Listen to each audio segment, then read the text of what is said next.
Welcome to the Dog Classroom. The Dog Classroom podcast. I am your co-host, Anne-Marie. And I'm your co-host, Amelia. Like and subscribe on Spotify and YouTube in video format. And now into the episode. Here we go. Okay, so welcome back, everybody. As you can see, I still do not have Amelia here. I have Mike joining me for another podcast. We are going to talk about how dogs learn. So what I try to do, or as I think we as the Dog Classroom try to do, is educate people, right? Yeah. You can say, so not only it's about sits and downs, it's if we can teach people to understand the dog's learning skills, then I think overall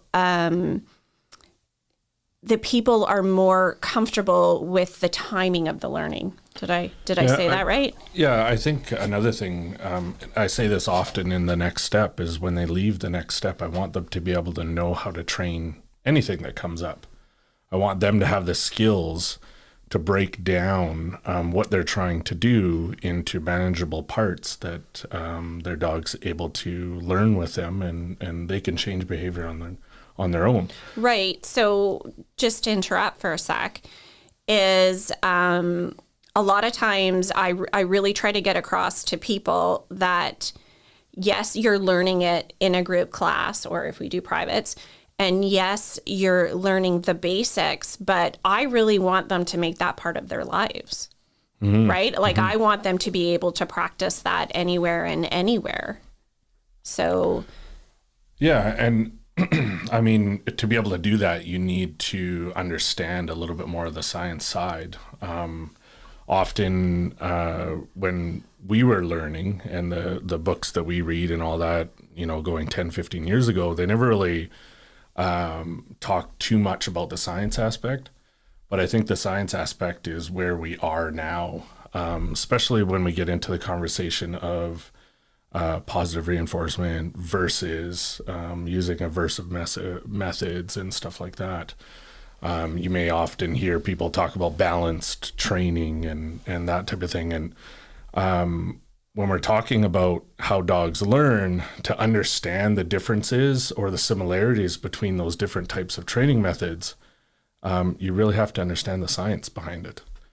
You don't have to go super geeky the way that I would, and that's really my background. I mean, when we first met, I remember you mentioning that I was one of the first people that ever, or only people that ever sought you out because you had your certification. Yeah. Right? Most people, they see a personality on TV and they're like, oh, I want to be like that. And then they come and find you and say, I want to do this. And then you're like, no.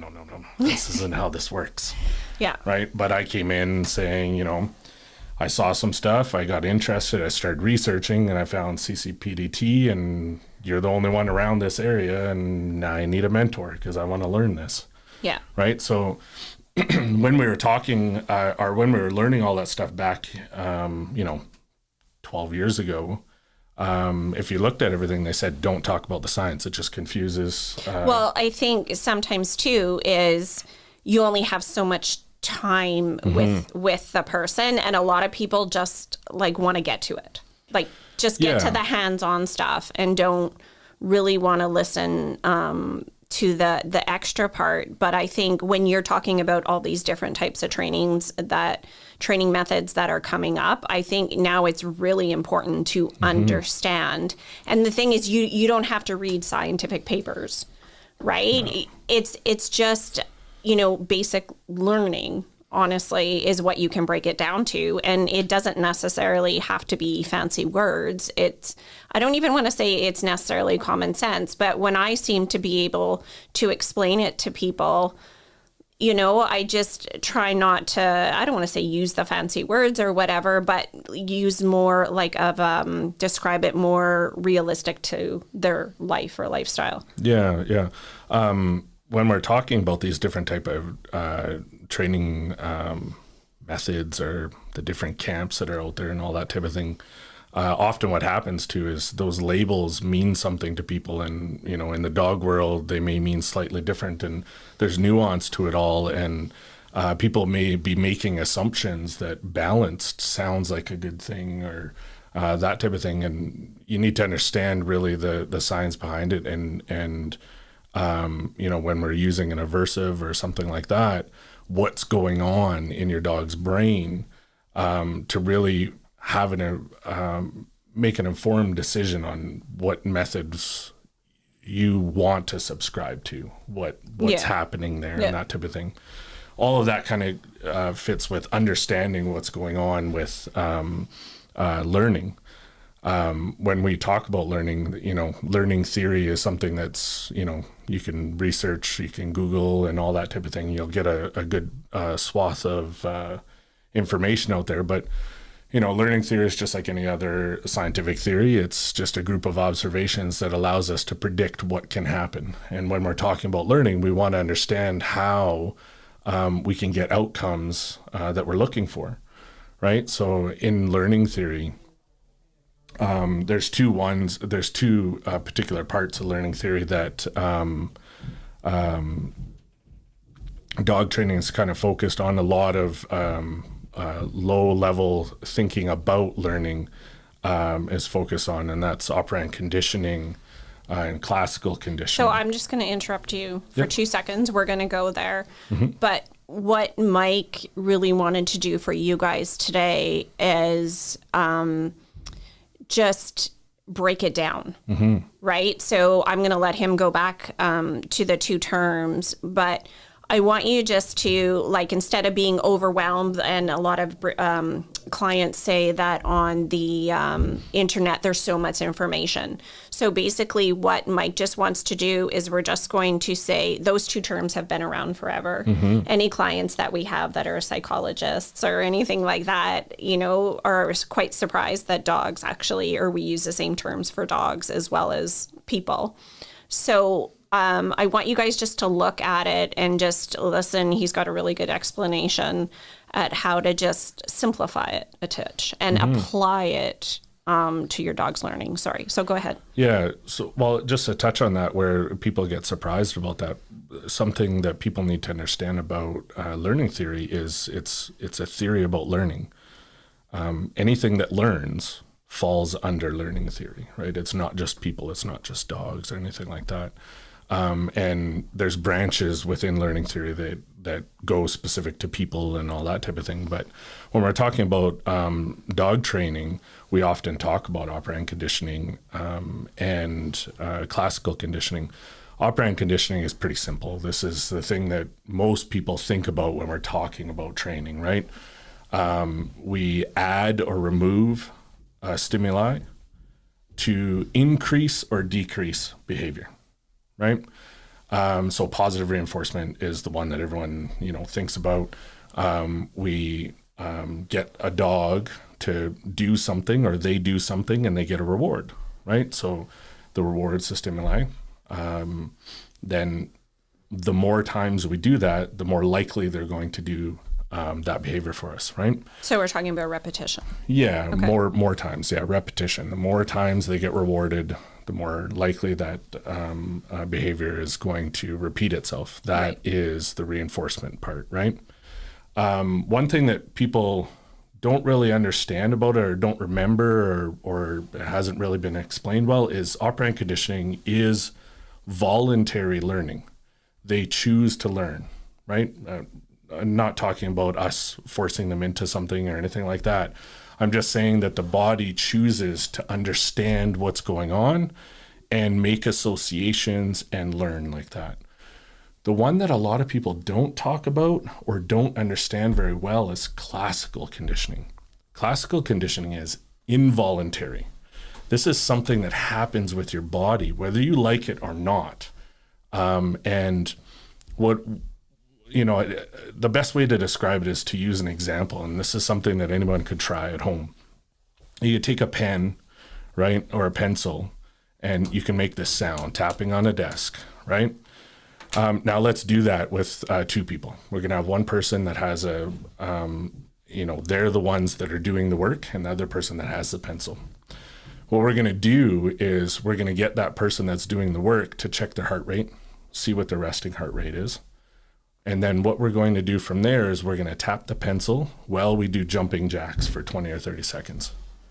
And then we're going to wait till we get back to resting heart rate after that. We're going to do that about 5 times. Okay. And then what we're going to do is we're going to wait till we get back to our rested heart rate.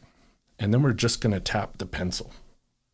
What happens is your heart rate actually goes up because we've been classically conditioned to have this stimuli of of the pencil tapping that creates this change in our body. And when we're talking about this thing, classical conditioning and dog training, we have to understand that this is always happening. This is the Pavlov experiment, right? And Emery, you've said I was going to say, Pavlov. And a lot of times, to just quickly describe classical conditioning, even when I'm talking to, it's in part of my reactive dog presentation, is we right away talked about Pavlov dogs, right? Because you have the drooling then associated with the bell sound. So, to simplify it, that's it. I think that experiment you talk about is pretty interesting. And again, what Mike's trying to say is our body naturally does that. We're not conscious of it. We're not sitting there and saying, okay, speed up, slow down, that sort of thing. So, and with knowing that Pavlov's always on your shoulder, experiences that happen, we have no control over what our dog is going to feel about those things, right? And what their brain chemistry is doing in those moments. So when we talk about, forcing a dog to stand in front of a dog that scares them, and then trying to train them out of that, if you think of just the operant conditioning, you can do stuff there. You can make them sit, you can make them down, all those types of things. But there comes a point where we have to think about the classical conditioning side and understand what that dog's going through and have some compassion and some empathy about what that dog's going through at that time. And when we're talking about aversives like prong collars and choke chains and anything that's potentially seen as negative towards a dog, like from the dog's perspective, we need to consider classical conditioning. And often what I've always said about aversives is we don't need them anyways, because we can understand ways to set up learning events that can teach them better behavior without using those success, things, right? Yeah. But if you're going to use them, you can't be ignorant of classical conditioning. So and then side effects. Yeah, what can happen, right? And that's where, it doesn't happen in all cases where we see overt behaviors that come from it that we call fallout, but that does happen in cases where there is fallout, where a dog that's put on a prong collar and walked past dogs that they're afraid of, right? So they're afraid of, this is just a natural thing that's happening based on classical conditioning in their lives, right? And then they get the choke chain on them and they actually become more afraid of them, and they get more afraid of anything that's moving around them, and they start reacting, and then they start ignoring that chain because of what's happening. That's like this snowball effect of them getting more and more frustrated or more and more fearful of these things that they're encountering.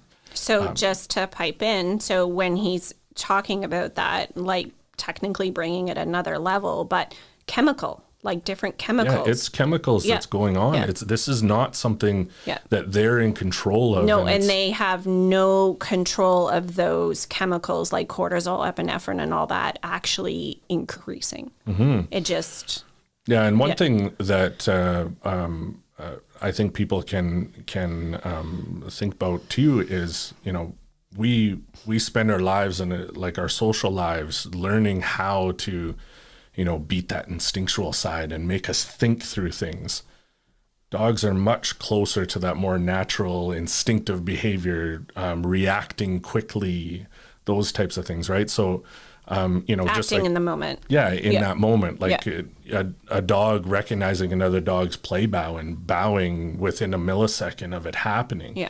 Like we can't do that because, we've been working in this world of this social world for so long that dogs, they don't act that same way. So when those chemicals start triggering, right, things happen from that, right? And, you know, when we're talking about using aversives, often I think people are forgetting that aspect. And when we're talking about balance training, that's a label out there. One thing I want to, when Mike's saying forgetting that aspect, the word that you mentioned before comes right to mind is empathy. Yeah, when we talk about something like balance training, where they use aversives in there, like that's what people are calling. So give just a very quick definition of balance training. Well, it's difficult. I know it's foggy, but just maybe a little bit of an example or something, so some people who don't know what we're talking about. Yeah. So often when you hear balance training out there, it's usually coming from somebody that says that they use both positive reinforcement, but also positive punishment. So aversives, right? Choke chains, prong collars, e-collars. Physical touches, Cesar Millan's little with his hand or whatever, and all this, or the side kick and all that. Well, and even sounds can be labeled as that. That's often what they're talking about, is finding a way to incorporate that in a little bit more softly to somebody that doesn't really understand this aspect. And that's why we're doing this, right? To talk about that.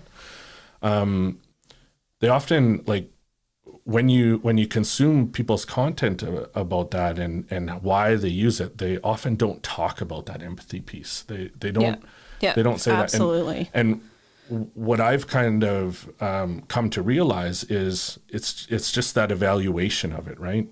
They want behavior more than the empathy, right? Yes. They want the behavior. They want the fix, and they're willing to sacrifice that part of the dog's feelings. Yeah. Or what happens to them with this classical conditioning side that I'm talking about, then... I don't think a lot of times they understand that part, that it does increase anxiety, because I find that some people understand that they do have some human traits where sometimes they don't.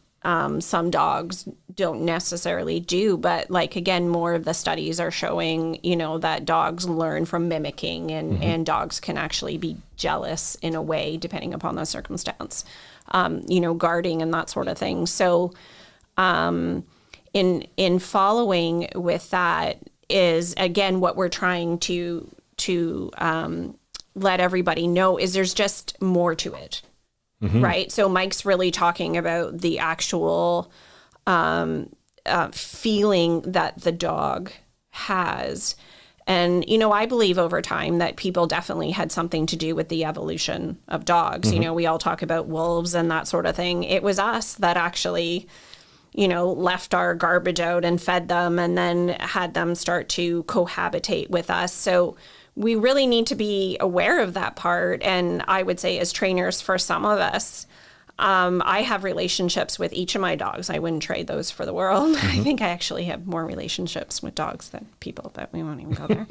but that's what, this can be a little bit of an emotional topic, but we just really want you guys to understand the empathy component. So. Yeah, and when we're talking about the way that we train, we understand that empathy component, and that drives us to find other ways to get to that end result. To have the owners and the dogs have success. Yeah, and when someone's looking for a solution to a problem, often... they're at their wits' end with dog doing something like lunging on the leash or pulling them down the road and all that. And they're just looking for help. And most of the time that look doesn't go deep the way that we're talking here. So it's just trying to make sure that people understand that, there is more to it, and come look for a certified trainer, talk to them, get them to explain this to you, and really open your world. Something that I talk about all the time, and this is, again, a geeky moment, is Dunning-Kruger and the Dunning-Kruger effect. And just briefly what that is the more experience you have, the more your confidence goes up. But then you hit a peak. All of a sudden, you realize that there's a whole other open world there that you don't know about, and then your confidence plummets to the ground. I want people to have that experience. For one, it's exhilarating. It's exhilarating to know that there's so much more information out there than what you thought you knew. But for another, it opens their world up to understand that there's more to everything. There's more to learning, and you could come in to our class and we can teach you these things. Often people leave beginning with basics going, I didn't know this. I can't believe that this is so deep, or there's so many more things to know. And usually I follow that up with, well, come to the next step because we could teach you a little bit more, right? Right, because you're building on it. But I say that the unique and what I try to do, and you're a mentor now too with the new staff and so forth, is we really try to make the staff in general, we're all on the same page, understand, right? And how to explain that to clients and explain why. Mm-hmm. You know, we don't just do something because this is why we actually do it, right? And this is how it's going to help. And I love being able to educate people and wanting to learn. And I actually, you know, a few people have said, even with these podcasts, that they really enjoy listening to me talk. And I was like, oh, okay, that's somewhat cool, right? Yeah, and sometimes in class there's just not enough time because you know, we got to get through the things that we need to get through and try to keep you guys on track and learning, and keep you progressing. But it's good sometimes to be able to take a little bit of time and just go a little bit deeper in this. Yeah. One thing that I often suggest to folks is ask questions at the end of class. And I'm usually scheduled on a Thursday night and the later class.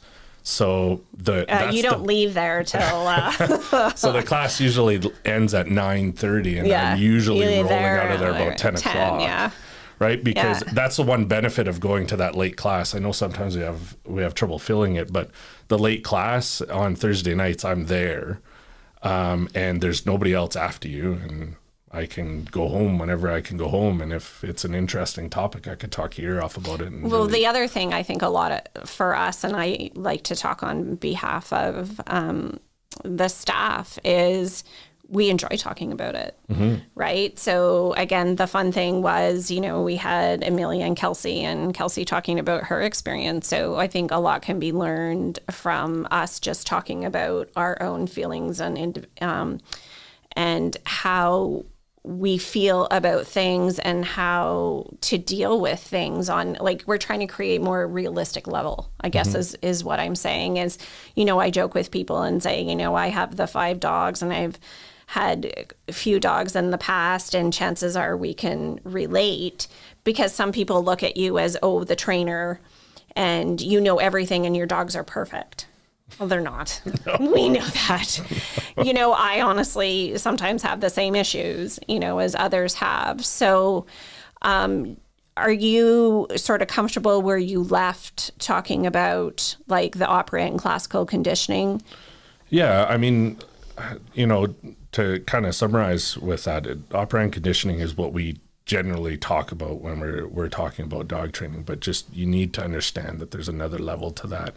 There's a chemical level that's happening called classical conditioning, and in classical conditioning, you know, we don't get a choice on what happens. It's what's happening in that brain, and it's happening all the time, and we need to understand that part's there, and just to make sure that we're thinking about that when we're deciding how we're going to train.